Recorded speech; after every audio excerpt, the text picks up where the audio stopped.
Epione pain management and regenerative centre. ఇక మీ నొప్పులు శాశ్వతం కావు.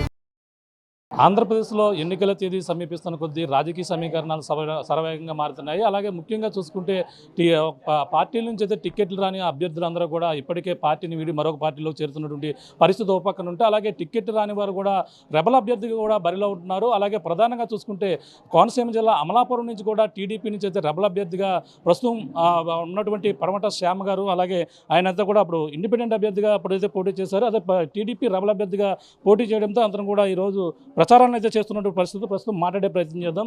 సార్, శ్యామ్ గారు చెప్పండి, మీరు గత కొన్నాళ్ళ నుంచి టీడీపీలో కొనసాగుతూ వచ్చారు, ఎన్నాళ్ళ నుంచి టీడీపీ కష్టపడ్డారు, ఇప్పుడు టీడీపీ రెబల్ అభ్యర్థిగా ఎందుకు పోటీ చేయవలసిన వచ్చారు?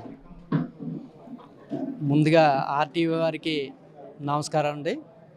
నేను 1995 సంవత్సరం నుంచి తెలుగుదేశం పార్టీలో కొనసాగుతున్నాను. అంటే సుమారుగా 29 సంవత్సరాల నుంచి తెలుగుదేశం పార్టీలో పనిచేస్తూ ఉన్నాను. ఈ తెలుగుదేశం పార్టీలో గ్రామ స్థాయి నుంచి రాష్ట్ర స్థాయి వరకు కూడా నేను అనేక రకాల పదవులు నిర్వర్తించడం జరిగింది. ఈ క్రమంలో 2004, 2009, 2014, 2019 ఎన్నికల్లో తెలుగుదేశం పార్టీ అసెంబ్లీ స్థానాన్ని ఆశించడం జరిగింది. ఈ ఆశించిన క్రమంలో చంద్రబాబు నాయుడు గారు సర్వేల రూపంలో సర్వేలు చేస్తున్నాము, ఎవరైతే సర్వేల్లో వస్తారో వాళ్ళకి టికెట్లు ఇస్తామని చెప్పడం జరిగింది. దాంతోపాటు ఇక్కడ మాకు పెద్దలుగా ఉన్నటువంటి నియోజకవర్గంలో పెద్దలుగా ఉన్నటువంటి వారి అభిప్రాయాన్ని కూడా పరిగణలోకి తీసుకునే టికెట్ కేటాయించేవారు. అది ఆ క్రమంలో మరి ఇక్కడ పార్టీకి పెద్దలుగా ఉన్నటువంటి వ్యక్తులు, నీకు ఇంకా వయసు ఉంది మళ్ళీసారి నీకు ఇస్తాం, ఇంకా వయసు ఉంది మళ్ళీసారి నీకు ఇస్తామని చెప్పాను. అలాగే గత 4 సార్లు ఆపుకుంటూ వచ్చారు. నేను కూడా సరే మనకి ఇంకా వయసు ఉంది కదా, పార్టీకి కష్టపడి పనిచేద్దాం, పార్టీ ఎవరికి ఇస్తే వాళ్ళకి చేద్దామనే ఉద్దేశంతో ఈ 4 సార్లు నాకు టికెట్ రాకపోయినా కూడా ఏ రోజు కూడా నేను పార్టీ మారలేదు, పార్టీకి ద్రోహం చేయలేదు, పార్టీని తిట్టలేదు, పార్టీ నాయకత్వాన్ని కూడా ఏ రోజు కూడా తిట్టలేదు నేను. కానీ ఈసారైనా నాకు పూర్తి స్థాయిలో టికెట్ నాకు ఇస్తుందని నేను 100% ఆశతోటి ఉన్నాను. ఈ క్రమంలో నేను 2 సార్లు చంద్రబాబు నాయుడు గారిని కలవడం జరిగింది, 2 సార్లు లోకేష్ గారిని కలవడం జరిగింది. మీ పనితీరు బాగుంది, మీరు ముందుకు వెళ్ళండి, నిత్యం ప్రజల్లో ఉండని చెప్పి లోకేష్ గారు కూడా నాకు చెప్పడం జరిగింది. కానీ టికెట్ కేటాయించే సమయం వచ్చేసరికి మరి ఏ విధమైన సర్వేలని పరిగణలోకి తీసుకుని ఇప్పుడు టికెట్ కేటాయించారనేది నాకైతే అర్థం కాని విషయం. నాకే కాదు, నియోజకవర్గంలోని ప్రజలందరికీ అర్థం కాని విషయం ఇది. ఎందుచేతనంటే ఈ పార్టీ టికెట్ ప్రకటించక ముందు నియోజకవర్గంలో పరిస్థితి చాలా బాగుంది. ఇప్పుడు ప్రకటించిన తర్వాత ఎలాగుందనేది ప్రజలను అడిగితే ప్రజలందరూ చెప్తారు. అంతేకాకుండా పార్టీ టికెట్ ప్రకటించే ముందు IVRS సర్వీస్ తీసుకోవడం జరిగింది. 29 సంవత్సరాలుగా పార్టీకి సర్వీస్ చేసి గత 4 సార్లుగా టికెట్ మిస్ అయినటువంటి నన్ను కనీసం పరిగణలోకి తీసుకోకపోవడం అనేది నాకు ఎవరైతే మద్దతుదారులుగా ఉన్నారో వారందరినీ కూడా తీవ్రంగా నిరాశకి గురి కావడం జరిగింది. అంతేకాకుండా మరి పార్టీ టికెట్ ఇచ్చిన తర్వాతనైనా ఎవరైతే పార్టీ టికెట్ ఇచ్చారో వాళ్ళని కూర్చోబెట్టి, మమ్మల్ని కూడా కూర్చోబెట్టి సమన్వయం చేసి పార్టీ విజయానికి మీరు అందరూ కృషి చేయండి అని చెప్పి ఉంటే చాలా బాగుండేదని చెప్పేసి నా అభిప్రాయం. నామినేషన్ వేసిన తర్వాత కూడా మీతో సంప్రదింపులు కానీ, పైనుంచి నాయకత్వం కానీ, ఇక్కడ ఉన్నటువంటి అభ్యర్థి కానీ మీతో మాట్లాడడం కానీ ఏమైనా జరిగిందా? మార్చి 22వ తారీఖున ఇక్కడ అమలాపురం నియోజకవర్గానికి అభ్యర్థిని ప్రకటించడం జరిగిందండి. మార్చి 22వ తారీఖున ప్రకటిస్తే నేను ఏప్రిల్ 24వ తారీఖున నామినేషన్ వేశాను. నాకు టికెట్ మిస్ అయిన తర్వాత నియోజకవర్గంలోంచి నలుమూలల నుంచి మరి పార్టీలకు అతీతంగా అందరూ కూడా వచ్చి, మీకు అన్యాయం జరిగింది, మీరు ముందుకు రండి, మేము గెలిపించుకుంటాం, భవిష్యత్తులో కూడా మీకు పార్టీ న్యాయం చేస్తుందనే నమ్మకం లేదు. ఎందుచేతనంటే గత 29 సంవత్సరాల్లో నాకు చేయని న్యాయం భవిష్యత్తులో చేస్తుంది, ఇక్కడ నాయకత్వం చేయనిస్తుందంటే ఎవరు నమ్మే పరిస్థితి లేకుండా పోయింది. కానీ కనీసం పార్టీ అధిష్టానమైనా పిలిచి మీకెందుకు, మీ భవిష్యత్తు మేము చూస్తామని చెప్పేసి ఆ రకమైన భరోసా కూడా మమ్మల్ని ఇవ్వలేదు. మిగతా నియోజకవర్గంలో ఎవరైనా టికెట్ రాక కొంచెం అలిగో లేకపోతే అలజడో చేస్తే వాళ్ళని బుజ్జగించి వాళ్ళకి హామీ ఇవ్వడం జరిగింది. మా నియోజకవర్గానికి వచ్చినప్పటికీ అలాంటి పరిస్థితులు ఏమీ లేవు. అయితే ఈ క్రమంలో మార్చి 22వ తారీఖున టికెట్ ప్రకటించిన తర్వాత సుమారుగా 1 రోజుల పైనే అయ్యింది. అయితే ఈ మధ్యలో ఎవరో కూడా ఇక్కడ ఎవరైతే పార్టీ క్యాండిడేట్గా ప్రకటించిందో ఆ అభ్యర్థి కానీ, ఇక్కడ ఎవరైతే పార్టీకి నాయకత్వం వహిస్తున్నారో నాయకులు కానీ ఎవరు కూడా మనం కలిసి పనిచేద్దామని చెప్పేసి అని నన్ను అడిగిన సందర్భం లేదు. అయితే చివరిగా ఎదురు చూసి ప్రజలందరూ కోరిక మేరకు అన్ని పార్టీల మరి నా అభిమానులు ఎవరైతే ఉన్నారో వారందరి కోరిక మేరకే ఈరోజు నేను స్వతంత్ర అభ్యర్థిగా నామినేషన్ వేయడం జరిగింది. నామినేషన్ వేసిన 2 రోజుల తర్వాత స్థానికంగా ఉన్నటువంటి కొంతమంది నాయకులు వచ్చి మీరు పార్టీలో కొనసాగండి, మీకు భవిష్యత్తు ఉంటుందని చెప్పడం జరిగింది తప్ప రాష్ట్ర స్థాయిలో కానీ అలాగే పార్టీ అధిష్టానం కానీ ఏ రకంగానూ కూడా స్పందించలేదు.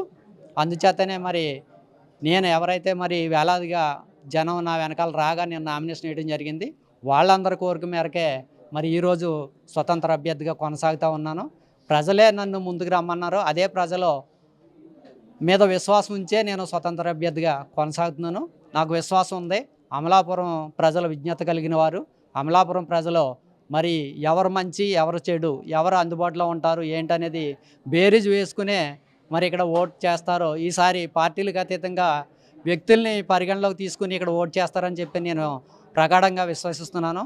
అదేవిధంగా మరి ఓటర్స్ కూడా ఆలోచన చేసి మరి ప్రజల్ని అది ఇక్కడ ఉన్నటువంటి నాయకత్వాన్ని ఎన్నుకోవాలని మరి మీడియా ద్వారా మిమ్మల్ని కోరుతా ఉన్నాను. అంటే ప్రధానంగా ఏ పార్టీ నుంచి అంటే టీడీపీ నుంచి జనసేన నుంచి కానీ వైసీపీ ఏ పార్టీ నుంచి మీకు ఎక్కువగా సపోర్ట్ చేసే అవకాశం ఉందనుకుంటున్నారు మీరు బాగా? ప్రధానంగా నేను ఇప్పటి వరకు టీడీపీలో ఉన్నానండి. టీడీపీలో నాకు బలమైన వర్గం ఉంది. ఆ బలమైన వర్గం మరి ఈరోజు మీకు అన్యాయం జరిగిందని చెప్పి నా కోసం పనిచేస్తూ ఉన్నారు. అలాగే మిగతా పార్టీల నుంచి కూడా నాకు మద్దతు లభిస్తూ ఉంది. నేను విశ్వసిస్తున్నాను పార్టీలకు అతీతంగా అందరూ కూడా నాకు సపోర్ట్ చేస్తున్నారు కనుక నేను విశ్వసిస్తున్నాను ఖచ్చితంగా నేను ఇక్కడ విజయం సాధిస్తాను అనే నమ్మకం నాకు ఉంది. అంటే పార్టీ ఇప్పుడు ఏదైతే దాని నిర్ణయాన్ని మీరు ధిక్కరించారో దాన్ని పార్టీ ఇప్పుడు సస్పెండ్ చేసిందని కూడా సమాచారం కూడా తెలిసింది. దీన్ని ఏ విధంగా చూడాలంటారు? నేనైతే 29 సంవత్సరాలు పార్టీకి నిస్వార్థంగా సేవ చేశానండి. ప్రొద్దుట లేచిన దగ్గర నుంచి పార్టీ ప్రజలు తప్ప నాకు రెండో పని లేదు. అది ఈ నియోజకవర్గంలోని ప్రజలందరికీ తెలుసు, పార్టీలోని నాయకులకి తెలుసు, ప్రజలకు తెలుసు, అందరికీ తెలుసు. పార్టీ ఎందుకు సస్పెండ్ చేసిందనేది పార్టీకి తెలియాలి. ఏం చేతనంటే నాకు ఏదన్నా చేసి మీరు పార్టీ వల్ల ఈ లబ్ధి పొందారు, లేకపోతే మీరు ఈ పొజిషన్లోకి వచ్చారు, అందు గురించి మీరు పార్టీ కట్టుబడి ఉండాలని చెప్పేసి పార్టీ అంటే నాకు ఏం చేసిందో చెప్పాలి. ముందు పార్టీ నాకు ఏం చేసిందో చెప్పి అప్పుడు నీకు ఇది చేసాము, ఈ కారణం చేత నేను సస్పెండ్ చేస్తున్నాం అంటే నేను స్వాగతిస్తాను ఖచ్చితంగా. ఇప్పుడు అమలాపురం ప్రజలకు మీరు ఎటువంటి సమస్యలు చేద్దాం, ఎటువంటి నియోజకవర్గ సమస్యలపై దేనిపై దృష్టి పెట్టి అభివృద్ధికి ఏ విధంగా ముందుకెళ్తారు మీరు? ఖచ్చితంగానండి. నేను స్థానికుడిని. గత 30 సంవత్సరాల నుంచి కూడా నేను అమలాపురం పట్టణంలోనే వ్యాపారం కూడా చేస్తూ ఉన్నాను. నేను స్థానికుడిని. నాకు ఈ అమలాపురం నియోజకవర్గం పట్ల అన్ని గ్రామాల పట్ల కూడా నాకు అవగాహన ఉంది.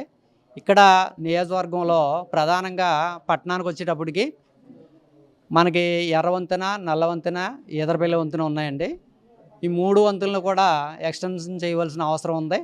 నేను ఎమ్మెల్యే అయితే మాత్రం ట్రాఫిక్ సమస్య ఎక్కువ ఉంది కనుక ఫస్ట్ దాని మీద దృష్టి పెడతానని చెప్పి మరి ఈ సందర్భంగా తెలియజేస్తూ ఉన్నాను. అలాగే ఇక్కడ జిల్లా హెడ్ క్వార్టర్ అయింది. ఇప్పుడు అమలాపురం అనేది జిల్లా హెడ్ క్వార్టర్ అయింది. జిల్లా హెడ్ క్వార్టర్కి అనేక రకాల మౌలిక సదుపాయాలు అవసరం ఉంది. ఆ మౌలిక సదుపాయాలపై కూడా నేను దృష్టి పెడతాను. అలాగే విద్యార్థుల పరంగా వచ్చేటప్పటికి ఇక్కడ ప్రభుత్వ డిగ్రీ కాలేజీ కావాలి. ఆ ప్రభుత్వ డిగ్రీ కాలేజీ కోసం కూడా నేను ఎమ్మెల్యే అయిన తర్వాత కృషి చేస్తానని చెప్పి మరి తెలియజేసుకుంటున్నాను. అలాగే రైతులు, ఇక్కడ కొబ్బరి రైతులు ఉన్నారు, ఆక్వా రైతులు ఉన్నారు, వారికి కూడా అనేక రకాల సమస్యలు ఉన్నాయి. ఆ సమస్యలన్నింటిపై రైతు బిడ్డగా నాకు కూడా అవగాహన ఉంది. దానిపైన కూడా దృష్టి పెట్టి రైతులందరూ సుఖంగా సంతోషంగా ఉండేలాగా కృషి చేస్తానని చెప్పి సందర్భంగా తెలియజేస్తా ఉన్నాను. చూస్తున్నా ఇదే పరిస్థితి. మనం ప్రధానంగా చూసుకుంటే ఏదైతే ఇక్కడ సర్పంచ్గా పనిచేసినటువంటి ఆయన అయితే ఇప్పుడు అంతా కూడా రెబల్ అభ్యర్థిగా ఇప్పుడు బరిలో ఉన్నారు. టీడీపీకి రెబల్ అభ్యర్థిగా ఇప్పుడు అయితే నామినేషన్ వేసిన తర్వాత తనకు సింబల్ కూడా కేటాయించడంతో ఇప్పుడు రెబల్ అభ్యర్థిగా ఇప్పుడైతే అమలాపురం పార్లమెంట్ ఏదైతే పరిధి ఉందో అసెంబ్లీ స్థానంలో పోటీ చేసేందుకు అలాగే అమలాపురం పరిధిలో ఉన్న సమస్యలపై తీర్చేందుకు మొత్తం అంతా కూడా నేను కృషి చేస్తానంటున్నారు. అంతేకాకుండా ఇప్పుడంతా ప్రతి పార్టీ నుంచి కూడా నాకు పూర్తి మద్దతు ఉండడంతోనే నేను ఈ నిర్ణయానికి వచ్చాను. పార్టీ సస్పెండ్ చేసినా సరే నేను ఇప్పుడంతా కూడా ఏదేమైనా అమలాపురంలో స్వతంత్ర అభ్యర్థిగా ఇప్పుడు బరిలో ఉంటాను, గెలుపు నాదే అంటూ ప్రధానంగా పరమటి శ్యామ గారు అయితే ధీమా వ్యక్తం చేస్తున్న పరిస్థితి ప్రధానంగా ఉందని చెప్పాలి. ఇది కూడా ఉన్న తాజా పరిస్థితి. కెమెరా రాముతో ప్రకాష్ RTV అమలాపురం నుంచి. నమస్తే అండి. ఇది వ్యాపారం గురించి కాదు, ఓటు గురించి. ఎన్నికల్లో ఓటు వేయడం మన హక్కు మాత్రమే కాదు, కర్తవ్యం. ఎంతో మంది మహా నేతలు శ్రమించి ప్రాణత్యాగం చేసి ఈ అవకాశాన్ని మనకిప్పించారు. అందరూ ఓటు వేద్దాం, ఎందుకంటే ఓటు హక్కు ఊరికే రాదు. నా ఓటు ఎవరికో తెలుసా? అది సీక్రెట్ అండి.